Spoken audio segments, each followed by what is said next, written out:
Salut à tous, on est le 31 mars et demain va... Alors, oui, je publie la vidéo seulement demain, donc pour vous nous sommes déjà le 1er avril. Alors je rentre pas du tout dans l'idée des April Fool ou quoi que ce soit, enfin des poissons d'avril en français ou quoi que ce soit, je n'avais pas trop l'intérêt. Cette vidéo est un petit peu un mix entre une digression d'un côté, si jamais on s'écarte un petit peu du sujet, et de l'autre côté, un petit peu sur mes suivis au niveau du NaNoWriMo. Alors, je crois pas encore vous en avoir parlé au sein de la série Digression. Enfin, de la playlist, parce qu'on peut vraiment parler de série, ça c'est un autre débat. Toujours est-il, le NaNoWriMo, vous pouvez voir sur ma chaîne, il y a 2 autres playlists qui étaient mes vécus des 2 dernières années. Moi pour l'instant j'ai surtout fait en novembre, lorsque l'objectif est fixé à 50 000 mots à écrire dans le cadre d'un roman en 30 jours. Et en avril et en juillet il y a un petit peu le même système, sauf qu'on choisit son objectif. Donc voilà, pour novembre, moi j'avais déjà participé à 4 reprises. En 2016, je connaissais pas encore trop le concept, j'ai commencé milieu du mois et j'ai vite perdu en motivation, donc j'avais fait un peu moins de 8000 mots. 2017, j'avais eu l'occasion de motiver un petit peu des gens autour de moi sur un serveur Discord. Du coup, on avait plusieurs personnes qui l'avaient réussi. Moi, je n'en faisais pas partie, j'étais à 28 000 mots, ce qui faisait déjà une belle progression. 2018, j'ai fait un burn-out en plein milieu, mais du fait que j'arrête les études et le boulot, et c'était une catastrophe, mais j'ai eu un petit peu, je vais pas dire l'illumination, etc. Mais j'avais eu 3-4 jours de grâce où mon rythme s'est envolé et je l'ai validé. C'était très cool puisque ça me servait après pour devenir bénévole. Ouais, je crois que c'est la meilleure traduction qu'on puisse donner pour les municipal liaison. Bénévole local pour la création de la région Alsace en 2019, du coup là l'an dernier, où j'ai pu le faire conjointement avec une amie. Et ça s'est très bien passé au niveau de la région. Par contre, moi de mon côté, entre les études qui me mettaient à moitié ascendier, les challenges perso que je m'étais mis, donc c'était la première fois que je faisais une fanfiction, et j'essayais de coller vraiment aux 2 univers que j'ai un peu mélangés. Et je le faisais en anglais, c'était la première fois que je faisais vraiment de la rédaction volumineuse en anglais. Je sais plus, j'ai dû faire 20 000 mots. Ah, je sais plus du tout, enfin. Entre 15 000 et 30 000, ça c'est sûr. Après, je saurais plus dire plus précisément là de tête. Mais voilà, du coup, là je me suis dit, je vais profiter un petit peu. Alors, c'est vrai qu'avec le télétravail, je suis pas non plus disponible autant que je le voudrais pour le nano, mais on a plusieurs personnes sur la région Alsace qui y participent. C'est bien quand même d'essayer de participer un petit peu avec eux. Donc je me suis dit, j'essaie quand même de viser au moins 25 000 mots, sachant que l'objectif c'est aussi derrière de réussir à garder un petit peu le rythme que j'aurais pu avoir sur les mois de mai, juin et peut-être juillet pour le prochain, enfin pour le nanocamp suivant, afin d'écrire la 8e version déjà du tome 1 de l'arc 2. Alors, enfin dans l'ordre chronologique c'est le 2e arc, mais c'est le premier que j'écris. Des achroniques, donc le projet dont j'avais déjà parlé ça devait être la digression numéro 5, que je vais vous mettre en lien sur la fin de vidéo, ce sera plus simple. Mais du coup, oui, donc j'avais déjà parlé des achroniques 2314, donc une petite saga, enfin une grosse saga, mais pas forcément en termes de tirage, enfin j'espère peut-être un jour, mais pour l'instant tirage il y a 0. Une saga d'anticipation qui suit un petit peu la tentative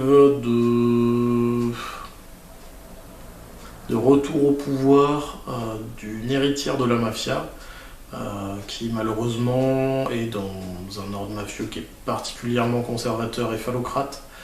Du coup, le fait qu'elle soit assez jeune et surtout qu'elle soit une femme lui crée pas mal de soucis de ce côté-là.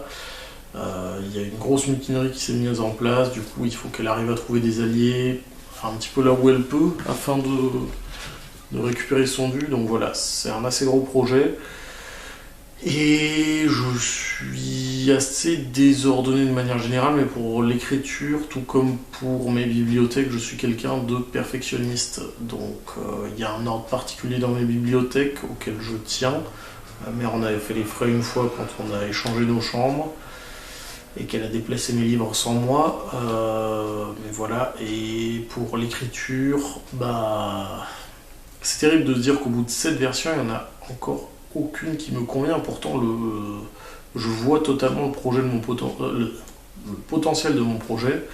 J'ai pas mal de personnes proches et moins proches qui m'avaient fait d'assez bons retours, avec généralement des critiques assez constructives pour qu'on puisse se dire que visiblement les personnes ont quand même apprécié. C'est pas juste dire j'ai apprécié parce que voilà, dans le vent.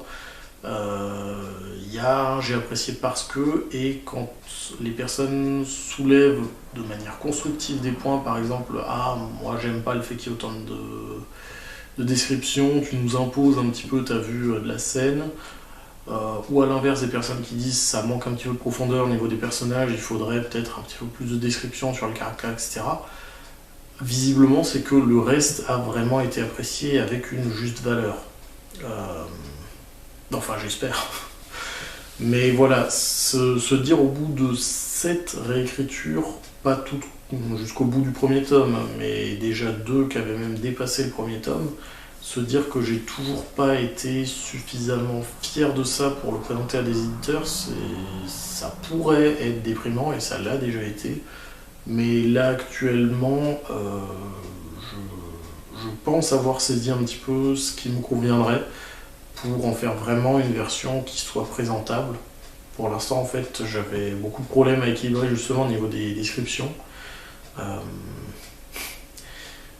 J'aime toucher à plein de domaines, donc je vais avoir pas mal de vocabulaire un petit peu spécifique. Typiquement, l'exemple que je reprends le plus souvent, c'est qu'il y a un personnage qui apprécie beaucoup les armes blanches, notamment des sabres japonais.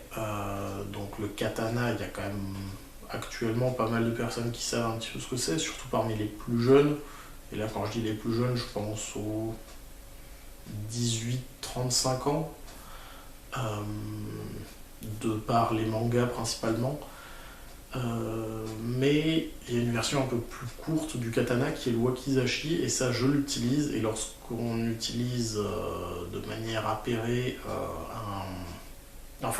qu'on va utiliser conjointement un katana et un wakizashi, on va parler d'un daisho, et ce terme-là je l'utilise, et il est très difficile de faire un choix entre utiliser le mot et l'expliquer la première fois qu'il apparaît, histoire que le lecteur soit pas trop perdu, mais avoir le risque que le lecteur soit de nouveau perdu dès qu'on va avancer un petit peu plus dans le bouquin, ou le fait de faire des périphrases à chaque fois pour que le lecteur lambda s'y retrouve, mais au risque que les fins connaisseurs se disent « Ah mais j'en ai marre et tout, un paragraphe, 2-3 lignes à chaque fois, dès qu'il va parler de ça me saoule, etc. »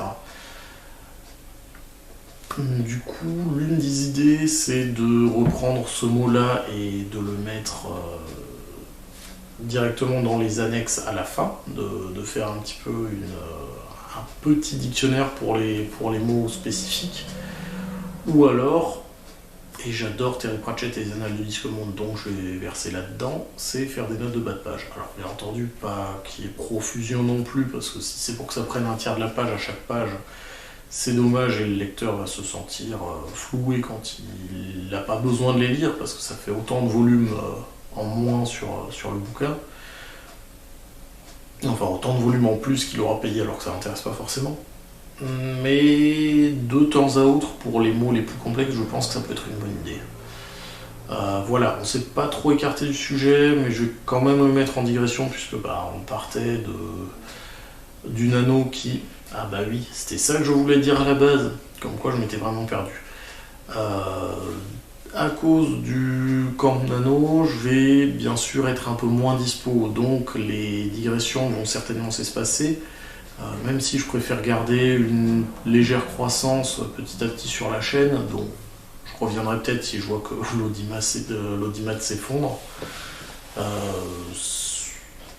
Non, je le vois pas comme ça directement, c'est juste que ça me motive des fois à retrouver un petit peu un autre sujet. Je fais pas de vidéos sans avoir de vrais sujets au départ. Mais voilà, du coup, il risque d'y avoir quand même des vidéos un peu plus espacées dans les prochains temps. Peut-être que ce sera plus axé sur l'écriture, que je vous tiendrai peut-être au courant de là où j'en suis dans l'écriture. Peut-être vous fournir l'un ou l'autre extrait avec des explications derrière sur le background. Mais voilà, il y aura certainement moins de vidéos en avril que la profusion qu'il y a pu y avoir en mars, parce que je crois que là on est à la 15e vidéo, techniquement 16e, mais la numéro 6, je l'ai sortie de la playlist. Mais du coup, on a déjà eu beaucoup de vidéos sur janvier, février et surtout mars, donc voilà, là il va y avoir un petit peu plus de calme en avril. J'espère que ça vous plaira quand même, que je pourrai faire à peu près autant de vues que d'habitude. Si jamais vous partagez, pour moi ce sera un petit peu plus stable justement. N'hésitez pas à me dire aussi dans les commentaires ce que vous en avez pensé. Si vous avez justement envie d'en savoir plus par rapport à mon projet, les achroniques sur ce qui va se passer sur avril et je l'espère mai, juin, juillet. Et sinon, voilà, je vous laisse, je vous souhaite une bonne soirée et puis on se revoit une prochaine fois. Salut!